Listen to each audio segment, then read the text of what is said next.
Assalamualaikum warahmatullahi wabarakatuh. Halo teman-teman semua. Perkenalkan, saya Lulu Nailufar yang merupakan mahasiswa dari Magister Pendidikan PAUD UT, yang saat ini saya sedang menjalani semester 3 dan mengampu mata kuliah pengasuhan.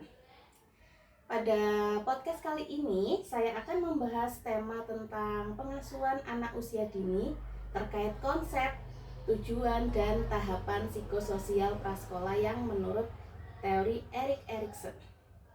Nah, pada pagi kali ini saya menghadirkan dua narasumber yang luar biasa. Terima kasih atas waktunya. Izinkan saya memperkenalkan narasumber saya terlebih dahulu. Yang pertama, ini Bu Leli Hidayati yang saat ini berusia 57 tahun, merupakan guru PAUD guru PAUD di Pos PAUD Ananda yang merupakan lembaga PAUD di Kelurahan Purwantoro, Malang. Di PAUD sekitar 15 tahun yang tentunya berdomisili di Kota Malang. Lalu yang kedua ada Ibu Suci Masitoh Afsari Dewi yang berusia 33 tahun yang merupakan sebagai salah satu orang tua perwakilan dari PAUD, Pos PAUD Ananda yang bersedia untuk saya wawancarai pada pagi hari ini. Oke, kita mulai dari obrolan pertama nih terkait pengasuhan. Pengasuhan mungkin kalau zaman sekarang namanya parenting ya. Iya. Jadi saya akan membahas terkait parenting atau pengasuhan terhadap guru dan wali murid ini atau orang tua dari murid PAUD. Oke. Mungkin saya akan mulai dari untuk orang tua dulu. Menurut Ibu Suci, apa sih artinya terkait pengasuhan itu? Pengasuhan itu intinya belajar sabar. Belajar sabar. Iya, memang kalau kita sebagai orang tua tuh kalau tidak tidak dengan sabar itu pasti ya jadinya. Iya. Soalnya anak usia dini aduh. Iya, ada aja kelakuannya pasti. Oke, mungkin ada lagi kayak pengasuhan selain sabar. Mungkin kalau menurut saya sendiri ya, karena sekarang kan eranya digital. Jadinya nggak mungkin kita no gadget 100% nggak mungkin. Jadinya kita kelola. Karena sekarang kan ada apa sih namanya di Google itu kan ada buat kontrol, parent control gitu kan. Jadinya tiap hari itu saya batasin. Terus aplikasi apa aja yang boleh gitu. Jadinya setelah misal 1 hari biasanya tak kasih 1 jam, terusan setelah waktu selesai dia minta tambah. Nah itu harus ada kerjanya dia, nggak harus tambah cuma-cuma. Iya betul. Iya itu. Jadi memang sebagai orang tua harus bijak ya, apalagi kalau sekarang era modern, yang era digital, yang apa-apa pasti ya larinya ke gadget ya, mau nggak mau itu. Tapi kita harus mengantisipasi biar tidak kecanduan ya, karena kalau kecanduan udah pasti mempengaruhi emosinya dia pasti kayak tantrum. Iya betul kayak gitu. Betul sekali tantrum ya. Iya. Oke, terus habis itu setelah pengasuhan tadi, katanya belajar sabar, terus bijak dengan pembagian kayak gadget, waktu gadget. Terus habis itu gimana sih gaya pengasuhan sehari-harinya itu dalam mengasuh anak 3 tahun ini? Kalau anak ini yang jelas harus disiplin, maksudnya habis mainan harus dikembalikan gitu, harus punya tanggung jawab setelah kayak bangun tidur, nata kasur gitu, sama buka-buka jendela. Ya ampun. Iya, berarti harus ada pembelajaran disiplin dari dini biar nanti saat udah besar udah kayak kebiasa gitu. Oke, berarti sekarang gantian untuk Ya, guru PAUD ini. oke.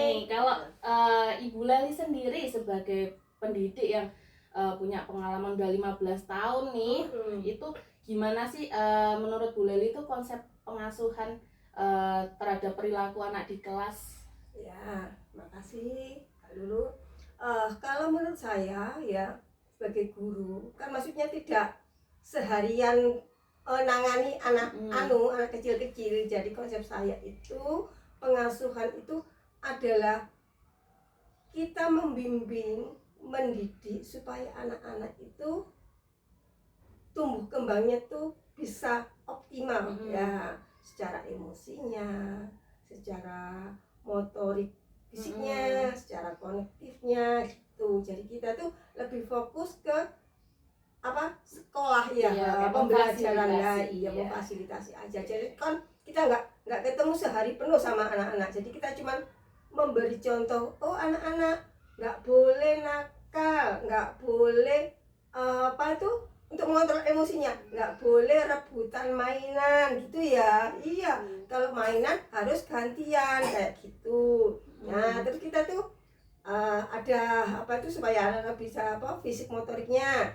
kita ajari lompat-lompat gitu ya, biar anak-anak bisa apa itu bisa lincah kayak gitu ya. Kalau menurut guru ya seimbang, kalau menurut guru kayak gitu. Soalnya kita nggak ketemu langsung sama anak setiap hari, jadi kita cuma inti-intinya saja gitu. Berarti lebih ke memfasilitasi, jadi ya, apa betul. Yang lebih ke balance lah ya, mungkin kalau di rumah kurang orang tuanya kurang menstimulasi misal sosialnya ya kan, karena mungkin di sekolah di rumah anak tidak menemukan teman sebayanya ya kayak gitu. Jadi akhirnya di PAUD itu menemukan teman sebayanya yang bisa diajak main atau rebutan, itu kan juga sebagai proses sosialnya seperti itu.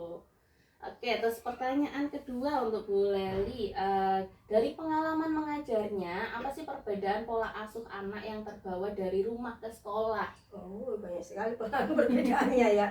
Kadang-kadang ada anak yang manut gitu ya, maksudnya tuh sudah tertata rapi gitu loh. Oh, anak ini disiplin. Jadi kadang-kadang mau masuk kelas gitu pakai sepatu lu.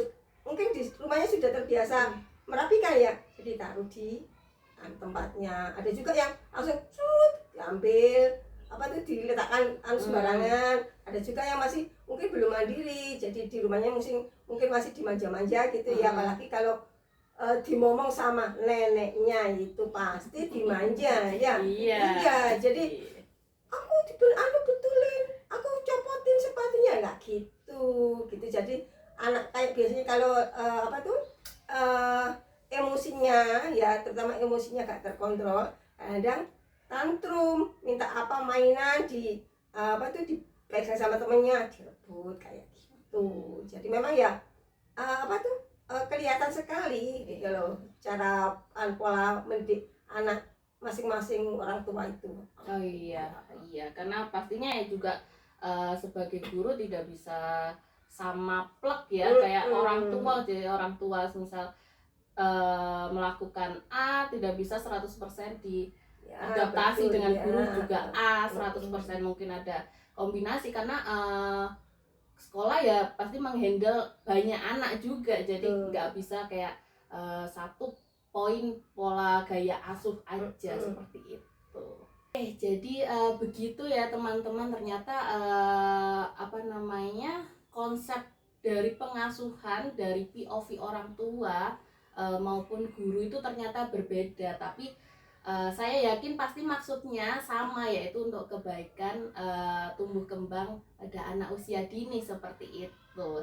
Jadi memang kalau semisal dari POV orang tua bisa disimpulkan, berarti memang menjaga atau merawat anak usia dini itu memang harus dibarengi dengan sabar yang luar biasa pastinya.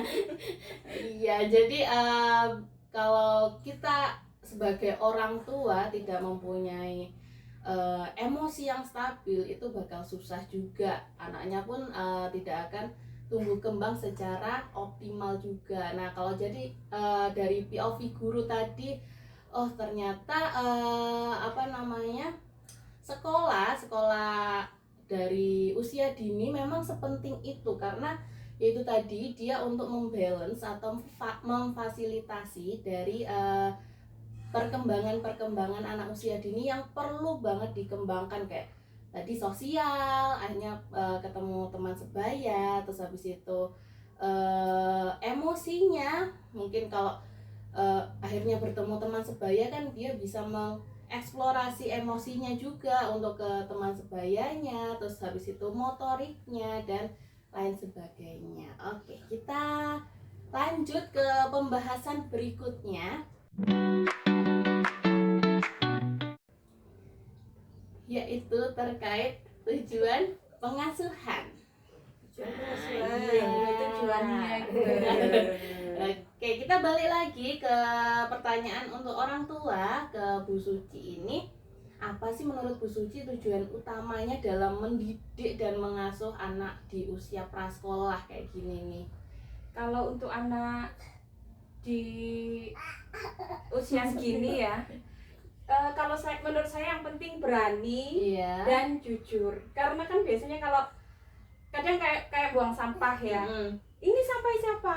Kan dia tak gitu terus yang bukan adik, beneran, ayo dibuang kan gitu. Iya. Jadinya dia tahu salahnya apa. Kadang habis matahkan apa gitu, siapa ini yang matahkan? Adik. Oh ya wes, berarti maksudnya dia harus mengakui tindakannya. Iya. Dan konsekuensinya.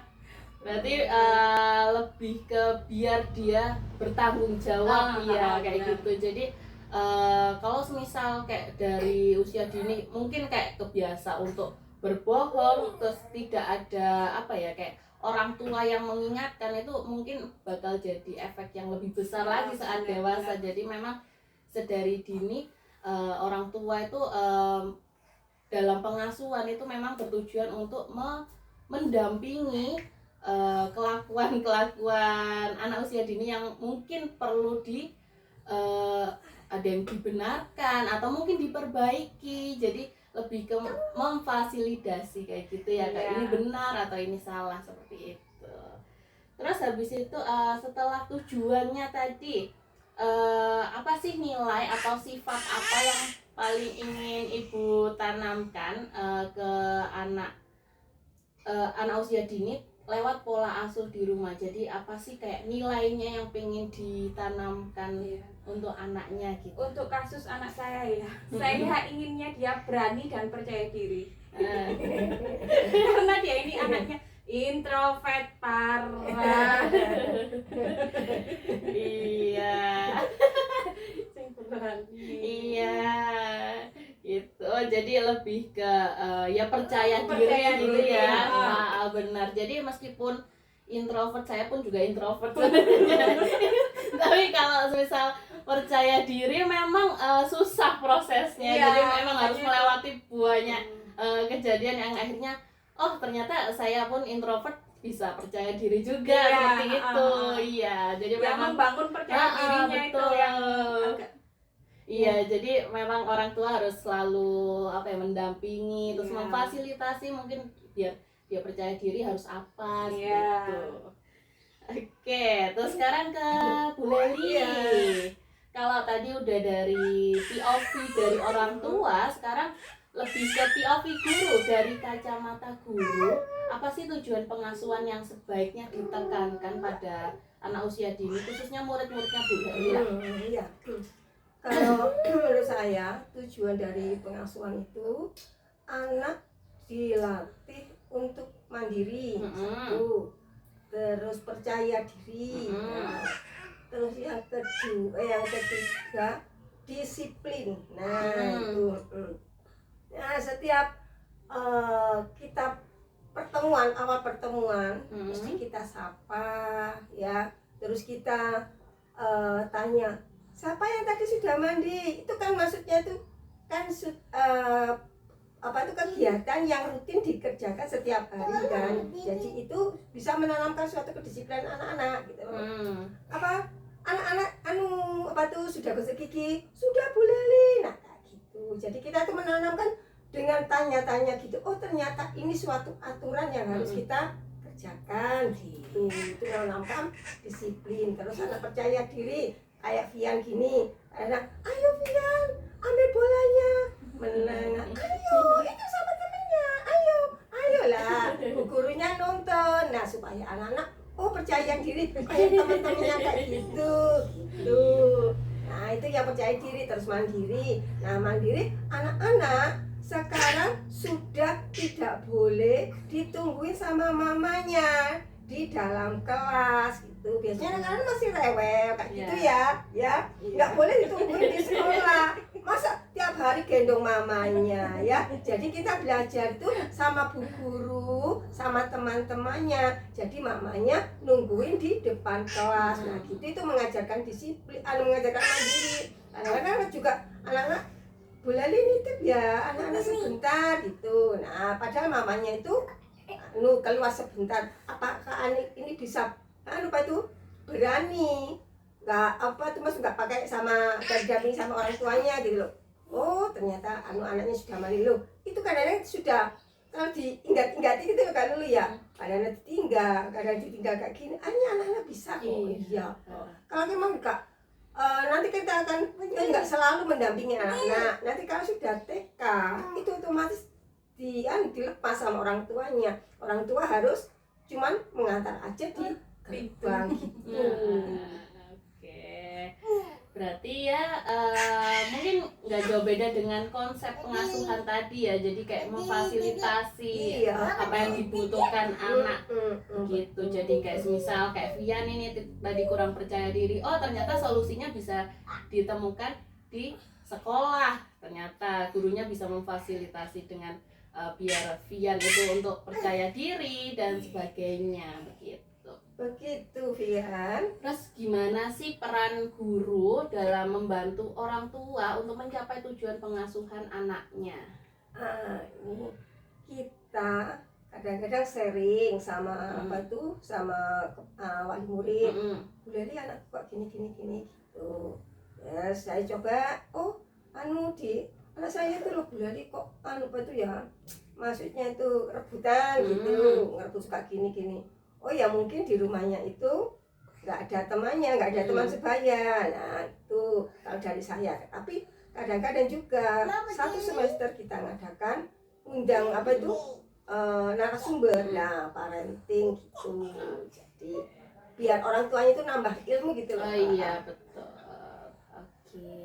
Oke, tadi kita sudah mendengar terkait apa sih tujuan pengasuhan dari POV orang tua dan juga guru. Ternyata memang itu ya seru ya untuk didengarkan, didalami lagi seperti itu. Ternyata memang problematika atau tantangan untuk setiap anak usia dini pasti juga berbeda-beda. Jadi sebagai orang tua dan guru itu juga harus siap dengan tantangan-tantangan tersebut seperti itu. Oke. Kita lanjut ya ke topik berikutnya, yaitu terkait tahap psikososial, yaitu terkait di usia prasekolah, yaitu yang disampaikan oleh Erikson, yaitu pada umur 3-6 tahun.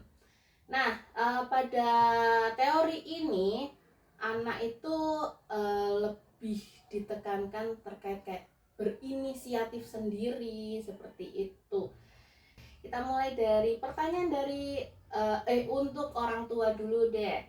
Gimana sih respon Bu Suci saat anaknya Vian ini ingin mencoba hal baru atau kayak berinisiatif sendiri seperti itu? Jadi responnya gimana?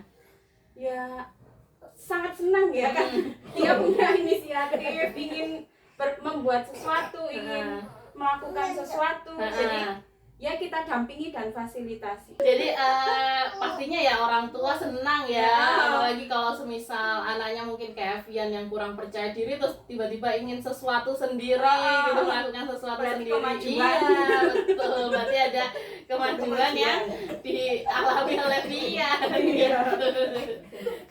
Oke, setelah bagaimana sih ya, tadi responnya ya, terus habis itu pernah nggak sih kayak Vian merasa kecewa atau bersalah ketika melakukan kegagalan atau kesalahan gitu? Sering kalau dia merasa bersalah pasti dia takut terus diem. Kalau ditanya itu kayak tadi itu waktu jemur baju itu dia itu mainan apa jemuran yang ada di tembok, dia buat mainan di goyang-goyang terus akhirnya jatuh. Nah kaget terusan loh kena kaki enggak, nah itu diem gini terus akhirnya ditanyai lama-lama nangis bersalah.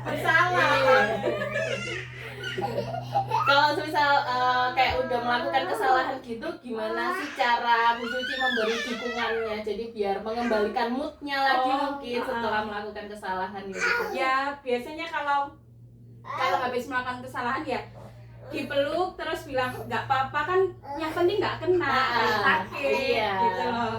Jadinya kalau nggak ada yang luka ya nggak apa-apa, makanya harus hati-hati terus dinasehati gitu. Oke, jadi lebih ke memfasilitasi emosinya ya, kayak nggak apa-apa atau kalau misal kenapa ya kita juga menanggapinya pasti ya lain lagi ya kan kayak gitu. Oke, kalau tadi dari pandangan atau kacamata orang tua, sekarang ke guru, gimana sih ciri anak usia PAUD atau usia dini yang udah mulai berani berinisiatif di kelas? Cirinya apa kira-kira? Ciri-cirinya anak yang sudah punya inisiatif biasanya itu anak yang cerewet, suka ngomong gitu loh. Nah kan ada tuh suka ngatur temennya. Nah ayo kita main ini, kamu yang jadi ini, kamu yang jadi ini. Biasanya tuh seperti Nimas. Nah Nimas ya karena dia tuh cerewet gitu loh, jadi suka bikin mainan gitu. Jadi apa tuh temannya itu diatur gitu. Ya itu jadi ya biasanya anak yang cerewet suka omong-omong gitu.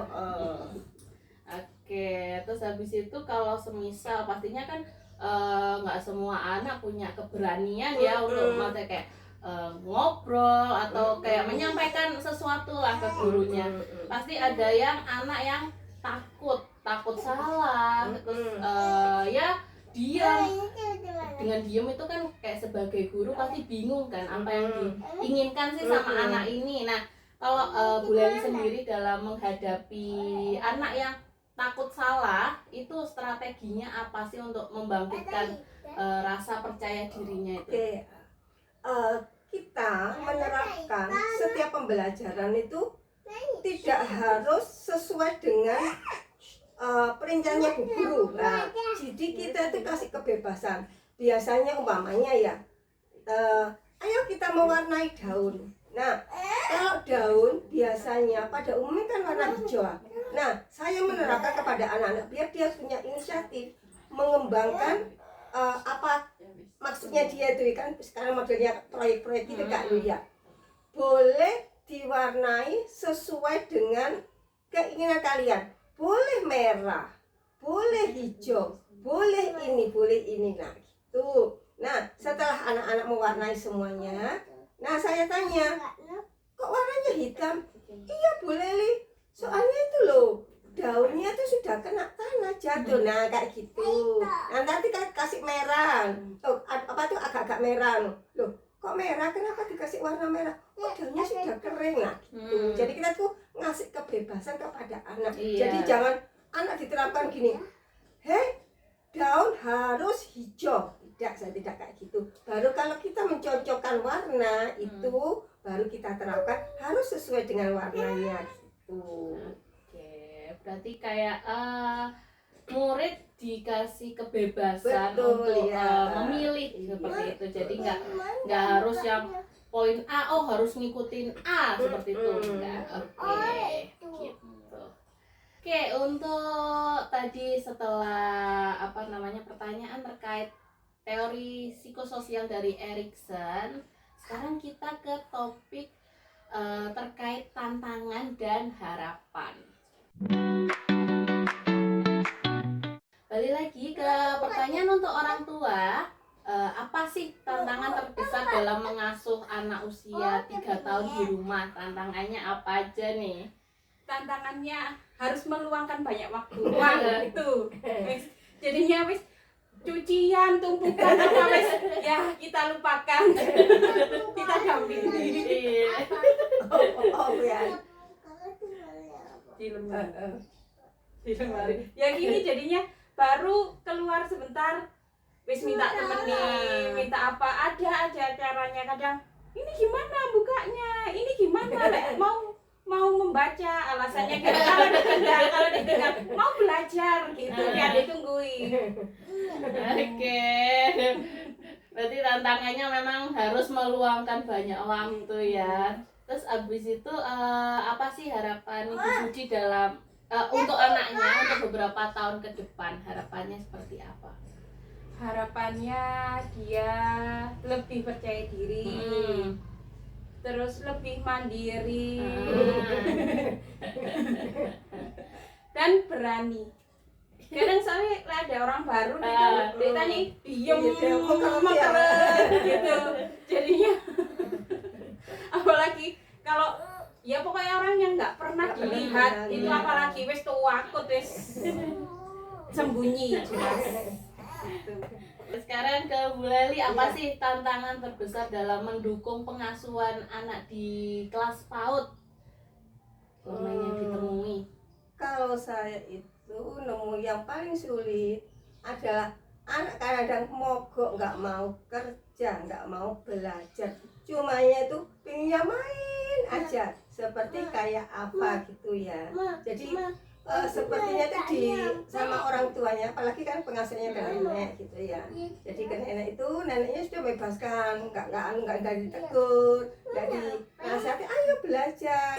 Yang lainnya, ayo anak-anak mainnya nanti dulu, kita harus belajar dulu. Nah itu, nah banyak anaknya juga gitu loh, belajar kayak gitu. Nah itu ada waktunya, jadi kita sudah bagi-bagi waktu gitu kan dulu itu. Tapi ada aja anak yang suka mau jadi mau belajar, aku dulinan aja gitu biasanya.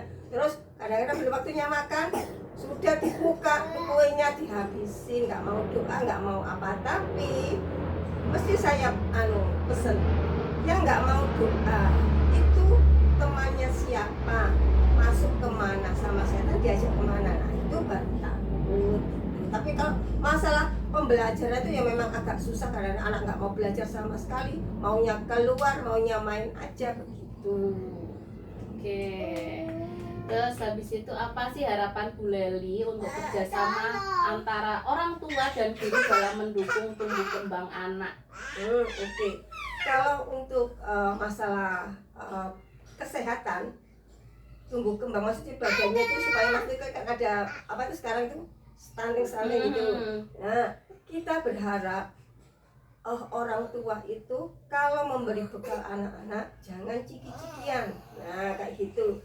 Kita memang terapkan beberapa minggu gitu. Nah 1 minggu ini harus ada yang bawa bekal nasi gitu. Ya nasinya itu ya kita harus ada sayurnya, harus ada apanya tuh, harus ada ikannya yang memang mengandung protein untuk untuk perkembangan anak gitu. Jadi lebih ke menjalin komunikasi lah ya, dua arah. Kalau misal ternyata kayak misal tadi terkait gizi, gak boleh ngasih bekal anaknya yang ciki-cikian atau seperti itu. Jadi berarti kerjasamanya lebih ke komunikasi dua arah lah antara orang tua dari guru ke orang tua seperti itu. Oke, terima kasih tadi atas jawabannya terkait kayak konsepnya, tujuannya. Terus habis itu tadi terkait teori tentang inisiatif. Sebentar selesai. Ini mau selesai. Udah mau selesai. Oke, terima kasih banyak atas waktunya sama-sama. Ya, atas sharing-sharingnya yang tadi penuh makna untuk di pagi hari ini. Dari perbincangan kita tadi, kita jadi tahu bahwa pengasuhan itu ternyata nggak cuma aturan ya. Jadi tentang kasih sayang, tujuan yang jelas, habis itu bagaimana mendukung anak agar berani dan percaya diri untuk berinisiatif sesuai tahap perkembangannya seperti itu. Dalam video podcast kali ini saya berharap dapat bermanfaat bagi semua yang mendengarkan, khususnya orang tua maupun guru PAUD yang sedang mendampingi anak-anaknya pada usia dini seperti itu. Oke, saya Lulu Nailufar pamit undur diri, sampai jumpa lagi. Wassalamualaikum warahmatullahi wabarakatuh. Terima kasih. Waalaikumsalam warahmatullahi wabarakatuh. Bye-bye.